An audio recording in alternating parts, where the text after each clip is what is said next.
Si tu as du mal à faire des ventes, si tu as une offre d'accompagnement, de formation, de prestation et que tu as du mal à faire décoller ton chiffre d'affaires et que selon toi, c'est ta posture ou ta manière de vendre dans tes appels, eh bien reste jusqu'au bout. J'ai 7 clés à t'apporter dans cette vidéo qui vont te permettre d'être meilleur en vente. Sans plus tarder, juste avant, qui suis-je? Je suis Rachid et donc j'ai décidé en fait de faire cette vidéo suite à 3000 appels ou même plus de ventes et avec expérience, avec analyse, j'ai pu justement déceler 7 clés no bullshit, c'est-à-dire c'est pas de la théorie, c'est vraiment concret et pratique que je vais te partager ici pour que tu puisses les implémenter sans plus tarder. La première des clés, forcément, c'est de kiffer le jeu. Ça veut dire quoi? Ça veut dire que, tu dois mettre ta propre définition derrière le mot vendre. Pour certains, le mot vendre, c'est mal. Pour certains, le mot vendre, c'est de l'arnaque. Pour certains, le mot vendre, c'est pas bien. Pour toi, le mot vendre doit être quelque chose de positif. Donc, à toi d'adapter la définition. C'est quoi de la vente pour toi? J'ai une petite technique pour toi. Moi, dans mon cas, vendre, je l'avais éradiqué de mon dictionnaire et de ma psychologie. Je l'ai remplacé par donner envie d'acheter. Et oui, donner envie d'acheter, c'est plus éthique, c'est plus beau. C'est plus attirant et pour moi en tout cas ça sonnait plus juste et donc je pouvais kiffer le jeu. Je pouvais faire des appels où je donnais envie d'acheter au lieu de dire j'ai des appels de vente. Donc première clé, je t'invite vraiment à changer la définition du mot vendre, à le remplacer par quelque chose qui te correspond plus, qui est plus joyeux, qui est plus éthique pour que tu puisses kiffer le jeu. Le deuxième petit point de cette première clé, parce que bien sûr il y a deux petits points, un, changer la définition, deux, kiffer le jeu qui fait faire des appels et ça c'est tout simplement en prenant du plaisir à découvrir les gens, en prenant du plaisir à te dire tous les matins quand tu te lèves, waouh, j'ai hâte de parler avec des gens que je connais pas, j'ai hâte de découvrir leur situation, j'ai hâte de voir qui se cache derrière ce prénom, derrière ce nom, derrière cette activité, quels sont leurs challenges, leurs problèmes, c'est de kiffer. Et donc ça nécessite bien sûr ce qu'on appelle une préparation émotionnelle, parce qu'il y a ce qu'on appelle la préparation stratégique et aussi la préparation personnelle, donc émotionnelle. Donc te préparer chaque matin à te dire j'ai hâte de kiffer justement mes appels. Deux petits points dans cette première clé, kiffer le jeu. 1, ta définition. 2, ta préparation mentale. La deuxième clé que j'aimerais te partager, qui va te permettre de devenir meilleur en vente, c'est de comprendre pourquoi tu fais ça. Et ça, c'est quelque chose qui est très sous-estimé. Pourquoi tu fais cette activité? Pourquoi tu veux proposer cette offre? Pourquoi tu veux aider des gens? Te rappeler tout le temps pourquoi tu veux faire ça, pourquoi tu fais ça et te rappeler en fait ton why. Donc ça peut être dans des affirmations, ça peut être dans de la projection, ça peut être quoi que ce soit. Mais en tout cas, je t'invite vraiment à te souvenir de pourquoi tu fais ça constamment et peut-être même avant chaque appel. Peut-être juste 2 phrases que tu mets dans un post-it collé à ton écran et te souvenir de ça à chaque appel que tu vas faire. Ça peut être très puissant. Donc dans cette compréhension en tout cas de pourquoi tu fais ça, la deuxième clé que j'aimerais te partager qui va te permettre d'être meilleur effectivement en vente, c'est de comprendre pourquoi constamment, en fait, avoir cette compréhension constante de pourquoi tu fais ça et surtout de comprendre que le savoir-être c'est plus important que le savoir-faire. Je m'explique. Premier point de cette deuxième clé, comprendre pourquoi tu fais cette activité, pourquoi tu proposes cette offre. Pour toi, tu as la tête dans le guidon et donc pour toi, c'est normal, c'est banal, c'est basique. Sauf que je t'invite vraiment à prendre 2, 3, 4 secondes, 30 secondes, même s'il faut, même 1 minute avant chaque call pour te dire en fait pourquoi je fais cette activité, pourquoi je propose cette offre. Qu'est-ce que ça va permettre aux gens qui vont rejoindre mon programme? Juste de te souvenir de ça. C'est très important, ça te met dans une haute énergie dans tes appels et ça change la donne parce qu'un appel, c'est un transfert de certitude et quand tu as énergie haute, tu transfères de la certitude. Le deuxième point de cette deuxième clé, bien sûr, c'est de comprendre que le savoir-être, c'est meilleur que le savoir-faire. Quand je dis meilleur, c'est plus important même que le savoir-faire. Le savoir-être est plus important que le savoir-faire. Beaucoup s'attachent aux techniques de vente.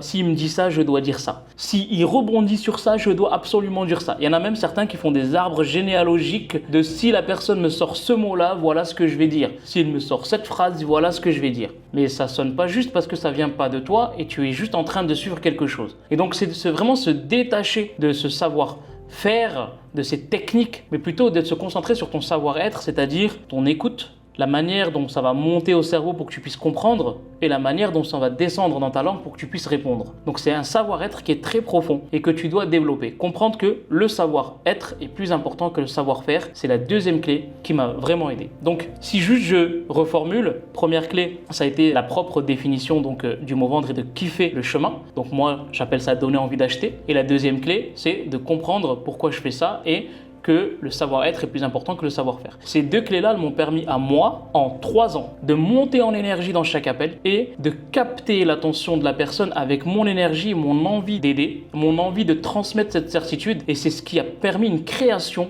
de relations de confiance. Et au cas où tu ne savais pas, s'il n'y a pas de confiance, il n'y a pas de vente. Donc la création de relations de confiance, c'est la base dans n'importe quel appel de vente. On continue? Tu suis jusqu'ici? Super. Troisième clé, la troisième clé, c'est avoir une offre qui est claire, qui est fluide et qui est transformationnel. Tu ne peux pas être un top performeur dans ton activité ou un top sales si tu es dans la vente ou tu es en bizdev, parce que c'est vrai qu'il y a certains bizdev qui proposent aussi des programmes d'accompagnement, etc. Si ton offre, elle n'est pas claire, fluide et transformationnelle. Autrement dit, la troisième clé, c'est de t'assurer que ton offre, elle est béton. Et donc, il y a deux choses dans l'offre. Il y a le delivery, donc ce que tu vas apporter, mais jusqu'à présent dans l'appel de vente, la personne elle ne sait pas exactement comment tu délivres. Et donc ça va être la clarté dans la présentation. Autrement dit, si tu présentes de manière floue, elle verra que l'intérieur est flou, en tout cas dans sa tête. Si tu présentes de manière claire, pour le prospect, à l'intérieur c'est clair, c'est limpide. Donc ta manière de présenter ton offre doit être importante et tu dois respecter 3 petites clés. La première, c'est d'avoir une bonne structure. Quand tu présentes ton offre, il faut qu'elle soit structurée. D'ailleurs, il y a certaines vidéos, je te mettrai peut-être le lien où tu regarderas sur la chaîne sur justement comment présenter son offre, comment faire x10 avec son offre. J'ai présenté les différentes structures, je te laisserai vraiment prendre le temps de regarder ça. Donc 1, structurer ton offre. 2, avoir de la fluidité quand tu t'exprimes dans ton offre. Si je te présente une offre et que je bégaye, tu vas me dire, il est pas sûr de ce qu'il présente et donc du coup, c'est peut-être pas sûr et pas certain à l'intérieur. D'avoir cette fluidité quand tu présentes ton offre, c'est très important, ça transfère aussi de la certitude et la personne qui te regarde se dit, waouh, l'énergie que j'ai ressentie tout au long de l'appel, elle est présente aussi dans la présentation d'offre. On maintient et on renforce la création de relations de confiance qu'on a créées tout au long de l'appel. Et le troisième petit point de cette troisième clé, c'est bien sûr de personnaliser ton pitch. Et oui, ton prospect t'a partagé des informations capitales tout au long de l'appel. Tu as pris des notes normalement parce que je recommande bien sûr de prendre des notes et d'avoir une prise de notes stratégique pendant l'appel. Et donc, il t'a partagé certaines informations, tu dois rebondir et faire des ponts entre ce qu'il t'a dit et sa situation désirée ou ses douleurs dans ta présentation. Troisième clé, avoir une offre béton, les 3 points. 1. Structure. 2. Fluidité. 3. Tu l'as compris, c'est la personnalisation. La personnalisation. La 4e clé que j'aimerais te partager, qui va te permettre d'être meilleur en vente, c'est de oser poser les bonnes questions. Alors, dans le mot oser, on peut l'interpréter comme on veut, mais en tout cas, ce qui est sûr et certain, c'est que tu dois enlever cette timidité en toi. C'est que tu dois, s'il y a des questions que tu sens que tu ne dois pas poser, dis-toi que c'est exactement celle-ci que tu dois poser. Et c'est inconfortable au début, parce que tu n'es pas habitué à ça. Plus tu vas t'amuser et t'entraîner à poser des questions pas confortables, plus tu mettras ton prospect dans une situation confortable parce qu'il va se libérer. Alors que initialement, tu pensais que poser des questions inconfortables allait apporter un inconfort chez ton prospect, alors qu'en fait, tu le libères parce qu'il s'exprime, il sort quelque chose que 99% de la population n'a pas osé lui poser comme question, grâce à toi. Mais ça nécessite que tu sortes toi de ta zone de confort et d'aller dans l'inconfort, dans le but de le mettre lui dans le confort, de s'exprimer. Et donc ici, il y a certains petits points que j'aimerais te partager, certaines mini-clés dans la clé, tu auras compris le jeu de mots, qui vont te permettre de t'entraîner. 1, c'est de te réécouter. Quand tu fais des appels de vente, essaye de t'enregistrer pour te réécouter et te dire « Ah, à ce moment-là, j'aurais dû poser cette question-là. Qu'est-ce qui fait que je ne l'ai pas posée ?» Tu verras que la réponse est simple, c'est « J'ai pas osé aller dans son intimité » ou « J'ai pas osé le brusquer » ou « J'ai pas osé… » Tu vas te trouver 1 million d'excuses. Donc ici, te réécouter va te permettre de prendre conscience de certaines choses et à ce moment-là, de poser les bonnes questions. Deuxième petite clé que j'aimerais t'apporter dans cette 4e grande clé, c'est de pouvoir t'entraîner face à ton miroir. Alors ça paraît anodin, ça paraît rien du tout, mais c'est quelque chose qui m'a moi permis en fait de m'aimer plus en me regardant et surtout d'être plus à l'aise en m'exprimant. Parce que l'effet miroir que tu vas avoir quand tu vas faire cet exercice va te permettre de monter en confiance en toi dans tes appels. Et donc c'est de t'exprimer devant ton miroir en posant les questions et en t'imaginant que toi c'est ton prospect. Donc il y a le toi qui pose la question, il y a le toi qui est ton prospect en face de toi. Cet effet miroir va te permettre de monter en puissance. Je t'invite vraiment à jouer le jeu de rôle et à le faire en exercice, prendre juste 2-3 minutes. Je l'avais fait pendant des mois, tous les matins. Avant de démarrer ma journée, je prenais 2, 3, 4, jusqu'à 5 minutes par jour en faisant cet exercice, en posant des questions profondes à la personne qui est en fait moi, que je me voyais dans le miroir. Et ça me permet en fait d'être à l'aise et cet entraînement m'a permis de développer plus de ventes. Je te laisse t'entraîner, je te laisse réécouter tes appels. Cette 4e clé de oser poser les bonnes questions, c'est pas pour mettre dans l'inconfort ton prospect, mais au contraire, ça va le mettre dans le confort parce qu'il va oser s'exprimer, se libérer et ça sera grâce à toi. 5e clé, c'est de travailler sur sa gestion émotionnelle. Et oui, la vente, on dit souvent que la vente est émotionnelle et qu'elle est justifiée par la raison. Mais ça ne veut pas dire que toi, tu es un robot. Toi, tu es la personne qui propose ton offre. Toi aussi, tu as des émotions. Et donc, parfois, tu peux avoir des refus, tu peux avoir des rejets, tu peux avoir ton ego qui se manifeste beaucoup plus que d'habitude dans tes appels, ce qui va te perturber, ce qui va te mettre dans un état parfois inconfortable. Oui, parce que l'ego, tout le monde en a. Si tu penses aujourd'hui que tu n'as pas d'ego, t'as compris. L'ego, tout le monde en a, chacun a un degré différent et pendant l'appel, parfois ça ressort, parfois ça reste à sa place. Et en fait, il faut comprendre comment maîtriser en quelque sorte son ego. C'est tout simplement en adoptant ce qu'on appelle l'art socratique. L'art socratique, c'est quoi? Eh bien, Socrate, philosophe très connu, a adopté en fait une méthode où il ne savait rien et il avait besoin de tout découvrir. Et en fait, c'est cette méthode-là qui va te permettre de gérer tes émotions, d'éviter des rejets, d'éviter des refus ou de les accepter si ça vient. Et pareil pour l'ego. Ça veut dire quoi? Ça veut dire que tu te positionnes en posture basse et en cadre haut. Quand tu as quelque chose qui t'offense, quand tu as quelque chose qui te dérange dans l'appel, fais comme si tu savais rien. Exemple, Baptiste, juste pour comprendre. J'aimerais juste comprendre, quand tu me dis X, est-ce que tu peux m'en dire un petit peu plus? Et là, la question que j'ai posée à Baptiste, la réponse, moi je la connais, mais j'ai fait comme si je savais rien. Et ça me permettra d'avoir, un, plus de clarté de sa part, deux, de montrer que j'ai pas été touché. Et même si je connais, je pose la question. Donc, la gestion émotionnelle, c'est quelque chose dont tu dois travailler. Moi, je l'ai beaucoup travaillé avec mes propres enfants, à la maison, avec mon épouse, avec ma famille. Essaye de trouver un entourage, des personnes avec qui tu peux vraiment t'entraîner sur la partie gestion émotionnelle, accepter les refus, accepter les rejets. Tu vas en avoir et un refus ou un rejet, c'est pas quelque chose de mal. Souviens-toi, quand je disais sur mes publications, si tu me suis sur les réseaux sociaux ou ailleurs, un non te fait grandir toi et un oui fait grandir ton business. Donc en fait, le non, t'as pas encaissé, mais tu peux grandir toi-même. Ça veut dire que derrière chaque refus, tu peux analyser qu'est-ce qui fait que la personne a refusé ton offre. Est-ce que c'est ton pitch que tu dois améliorer? Est-ce que c'est ta posture que tu dois améliorer? Est-ce que c'est le traitement des objections que tu dois améliorer? Qu'est-ce que tu dois améliorer? Donc en fait, derrière chaque refus, derrière chaque rejet, derrière chaque situation émotionnellement instable ou déstabilisante, tu peux en tirer un bénéfice. Et c'est ce que je t'invite à faire, de tenir ce qu'on appelle un cahier de réflexion. Ce cahier de réflexion, c'est un cahier que j'avais créé, que j'avais acheté en fait, et j'ai tout simplement créé un tableau à l'intérieur avec appel et comment s'est passé l'appel, qu'est-ce que j'en tire comme bénéfice. Et en tenant ce cahier de réflexion, au bout de quelques mois déjà, j'avais su mettre le doigt sur qu'est-ce que je devais prioritairement améliorer. Cahier de réflexion, 3 colonnes, la date, comment s'est passé l'appel, je donne quelques mots et quel a été le point bloquant pour moi qui m'a empêché justement de faire la vente. Autrement dit, je cite l'objection et je dis comment je l'ai traitée. Et au fur et à mesure, plus j'avance, plus je vois par exemple si j'ai l'objection finance qui ressort 10 fois, eh bien je vais m'entraîner à traiter en profondeur l'objection finance. Donc je t'invite à tenir aussi ce petit cahier qu'on appelle le cahier des réflexions. 6e clé que j'aimerais te partager, bien sûr, c'est vouloir traiter les objections. Alors, cette 6e clé, j'ai pas dit qu'il faut savoir traiter les objections. J'ai dit vouloir traiter les objections. Pourquoi? Parce que énormément d'entre vous, quand vous arrivez au traitement des objections,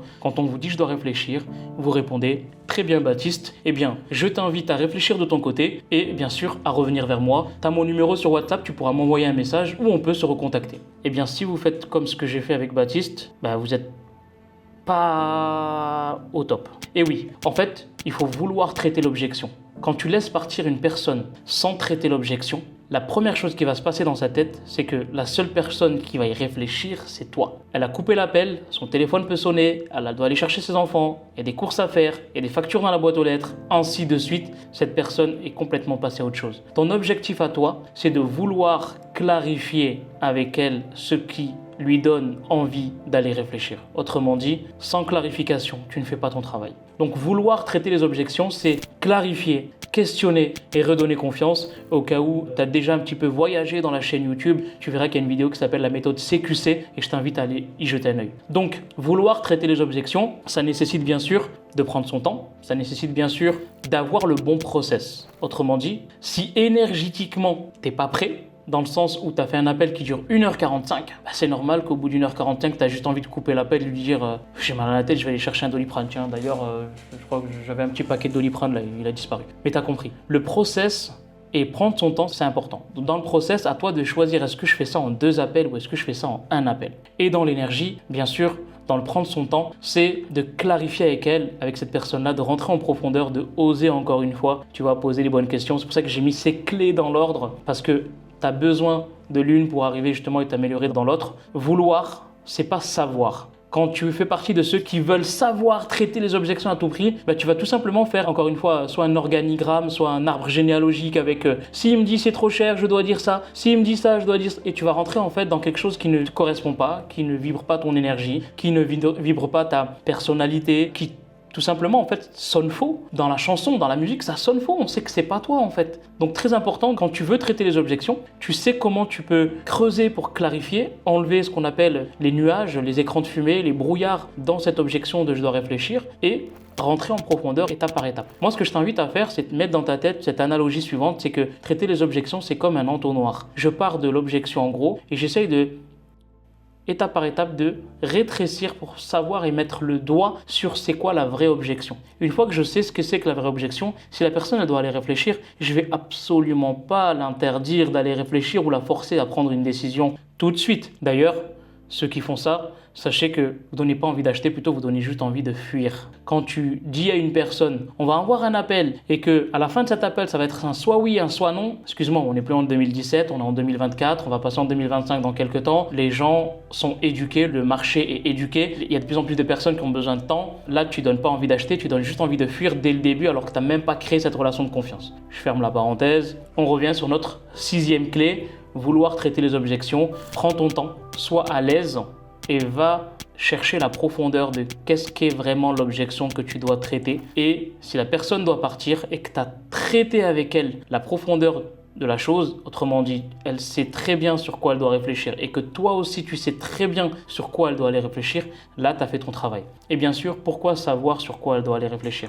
Parce que derrière, ça va te permettre d'ouvrir ce qu'on appelle le processus de follow-up. Autrement dit, comment je vais pouvoir suivre la personne? Quelles sont les bonnes ressources que je vais pouvoir lui envoyer? Imagine-toi, tu fais pas ça et qu'en fait, tu laisses partir une personne qui te dit je dois réfléchir et que elle, en fait, ton challenge, c'est financier et que toi, tu lui envoies des ressources sur le timing ou des ressources sur comment avoir l'aval de son partenaire. C'est pas adapté, on est d'accord.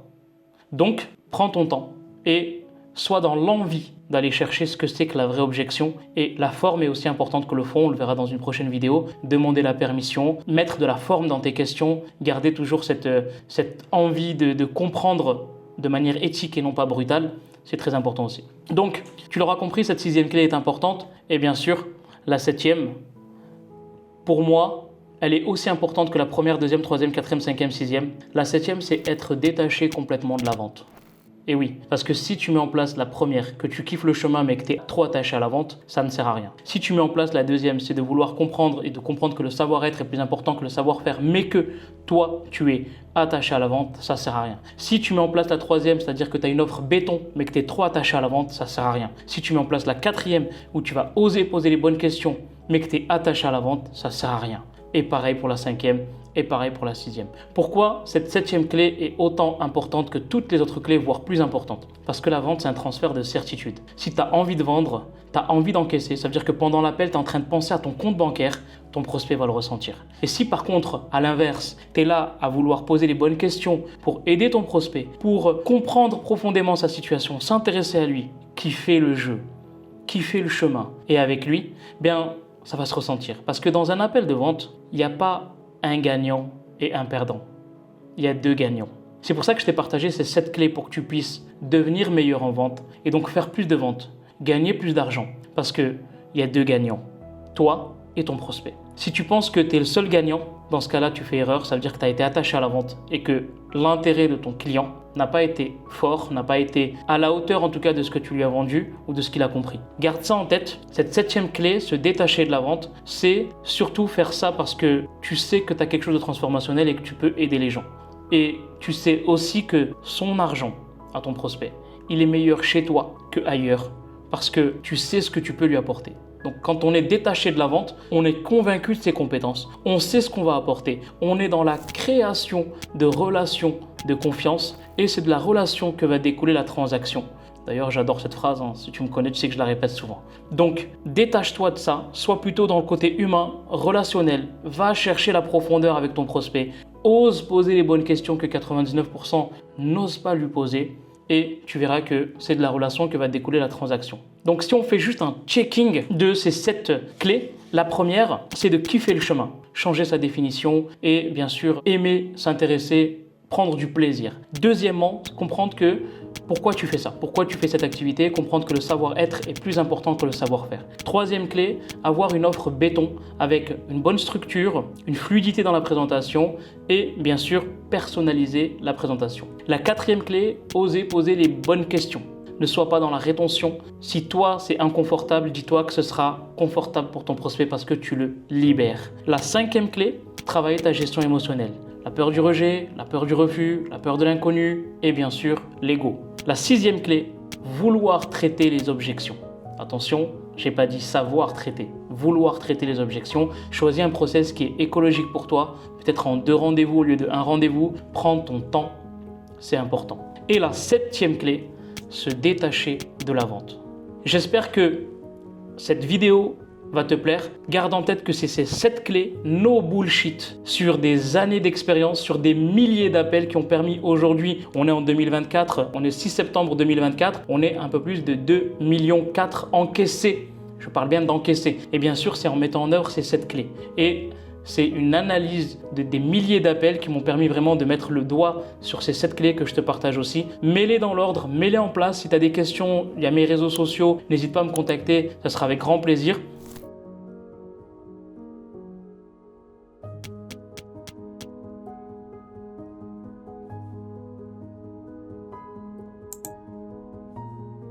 Et pour ma part, je te retrouve de l'autre côté. Salut à toi.